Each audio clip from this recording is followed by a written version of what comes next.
going on, Jerome's? This is officially mock draft season, and NFL Network's Daniel Jeremiah, former NFL scout for the Eagles, the Ravens, and I think the Browns.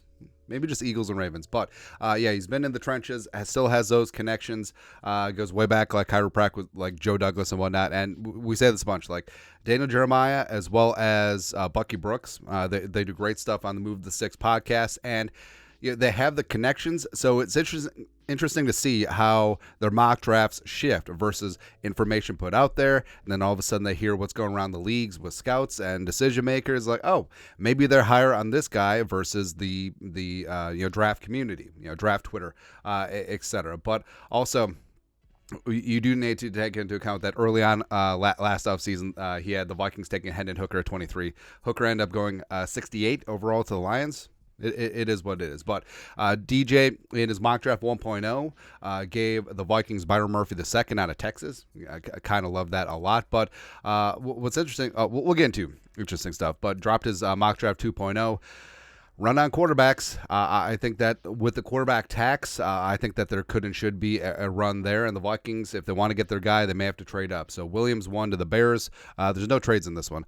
Drake May to the Commies. Marvin Harrison Jr. to the Patriots. Now, I forget who put it. It might have been Matt Miller, basically saying the Patriots should not take a rookie quarterback because they have a bad team and probably going to be more like the Panthers than the Texans. Like, well, isn't landing your quarterback like the cornerstone of it, or do you just wait to get a team around him and then draft a quarterback? Nah. Like, if I would say that if your quarterback is there at 3, go ahead and take him. But Marvin Harrison Jr., I'm mad at you, man. Plus, the Patriots could circle around the second round and still get a decent quarterback like a Bo Nix or a Michael Penix, which we'll talk about. Malik Neighbors goes to the Cardinals. I'm not ready to say that Neighbors is a better prospect than Harrison Jr., but I think it's a lot closer than people think. I think it's up there. Joe Walt with the Chargers. Yeah, again, this seems a little bit odd because then what do you do with Rashawn Slater? Do you move him inside? Do you move him to right tackle? Don't know. But Joe Walt, the pride of Minnesota, by the way, local Smoky. So he ends up with the Chargers out in L.A. Jaden Daniels goes to the Giants. They're done with Daniel Jones. Done. So now they get Lamar Jackson upgraded. Like Steve Young with a little bit more movement skills.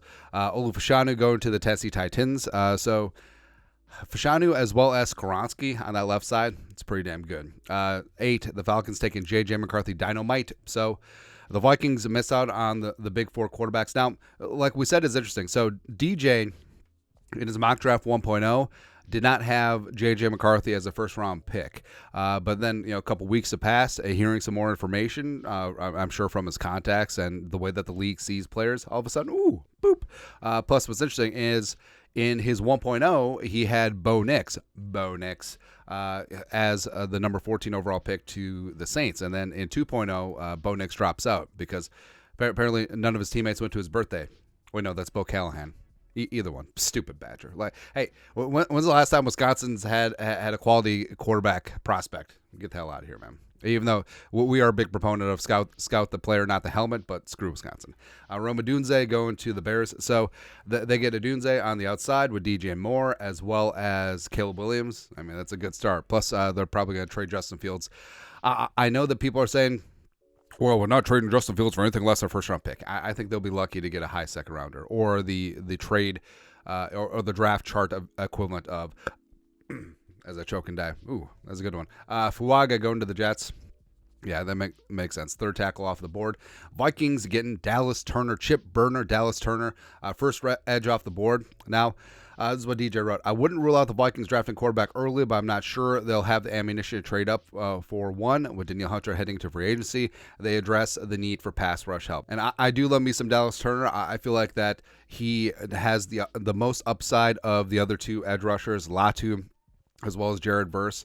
With Turner being a true junior, 21 years young, I think that he has a high football IQ as well. I think he's the best coverage linebacker of those 3 guys, although, of course, if you're drafting an edge guy, you're not really too concerned about his coverage skills. But I think his premium versatility will be huge in the Flores scheme.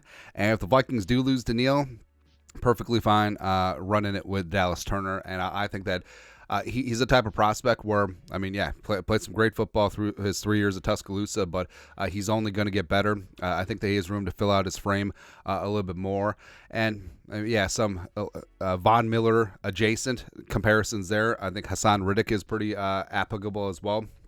So I think that he would be really, really good for the Vikings on defense. So, Verse goes to the Broncos. Again, they miss out on quarterback as well. Arnold to the Raiders. Latham to the Saints. Although, so it says that. So it's an interesting spot with a couple of these tackles. So you're taking Joe Alt when you already have a good left tackle with the Chargers and Rashawn Slater. And then you're taking Latham when you already have one of the better right tackles in the game and Ryan Ramczyk. Stupid Badger, but really Winona State. Look it up. So I don't know, man. I don't know. Like I understand. Just get your guy, and then you sort out which side they play. Sort of like the Lions with Penei Sewell when they had Decker. Sort of makes sense. Wiggins, Colts, Murphy the second. So not a big adjustment with Murphy. Originally went to the Vikings at 11 and 1.0. Falls to the Seahawks at 16. That's a good fit. That's a good fit. I mean, the Seahawks, I feel like consistently have talent in that front seven, man. Quinton Mitchell goes to the Jaguars. Brock Bowers falls to the Bengals. That's unfair. That's a Brock Bowers with Burrow and Chase long term. Love you long time. JPJ to the Rams. It's really good too. Fotanu going to the Steelers. They definitely need some help at tackle. Latu falls to the Dolphins, which is interesting because Latu's comp. Again, it might just be lazy comp because of UCLA, but comparing him to Jalen Phillips, who was at UCLA before he went to the U. But Phillips coming off that popped Achilles, him and Bradley Chubb, that's not bad. Ennis Rakestraw going to the Eagles. They definitely need some help in that secondary. BTJ, I mean, come on. You got Nico Collins and Brian Thomas Jr. on the outside. You got Tank Dell in the slot. Baby CJ Stroud's got a stew going. You got two power forwards at your X and Z receiver. That's crazy, man. Tyler Guyton from Oklahoma. I mean, Guyton has really helped himself through the postseason bowl games, or the All-Star bowl games, whatever. But Guyton, coming on in. Now, when they drafted Tyler Smith out of Tulsa, I think they had sights on him being left tackle of the future once Tyron moved on. But, the two Tylers, Tyler Guyton, Tyler Smith, either way, you're going to have two solid tackles. Or just keep Tyler Smith at guard. I mean, Tyler Smith is really damn good at guard. Packers getting Cooper DeJean, where I feel like the Wisconsinites are going to love Cooper DeJean. Plus, I can already hear the chance of Coop. Whatever. Donovan Mitchell going to Tampa, helping replace Mike Evans if he leaves. Darius Robinson, great edge rusher from Mizzou. He ends up in Arizona. I think that's a really good get. For them. So the Cardinals, they get Neighbors as well as Darius Robinson. It's pretty good. Another edge rusher, Chop Robinson. So heart and hustle, high motor. I think that he can develop. I think that he can be the guy eventually. Will take a little bit of polish. I think he's still a relatively raw prospect. So it's interesting. Zach Frazier sneaks into the first round with the Lions, and with Big V and Jonah Jackson being free agents, I think Frazier could slide right on in and help supplement on that interior. And I mean, Frazier's a guy that I like a lot. And if the Vikings did punt on Bradbury, he's a guy that you could target in the second round, but he gets into the first round here. Amarius Mims goes to Baltimore. Yeah, they certainly need help at tackle. And also Graham Barton. Grant Barton to the Niners, that's really good. That's really fantastic. So you're seeing more of a emphasis on edge and interior offensive line towards the end of the first round versus some of the other mock drafts. Of course, Chiefs taking Troy Franklin. I really like that one. And also, Franklin, he's Devontae Smith adjacent.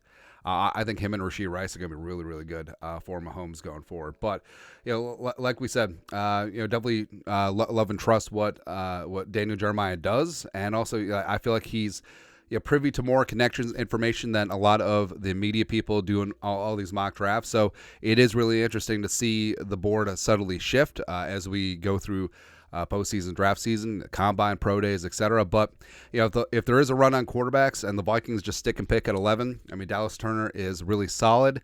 They could swoop around second round. Bo Nix as well as Spencer Rattler and of course Michael Penix are there in the second round.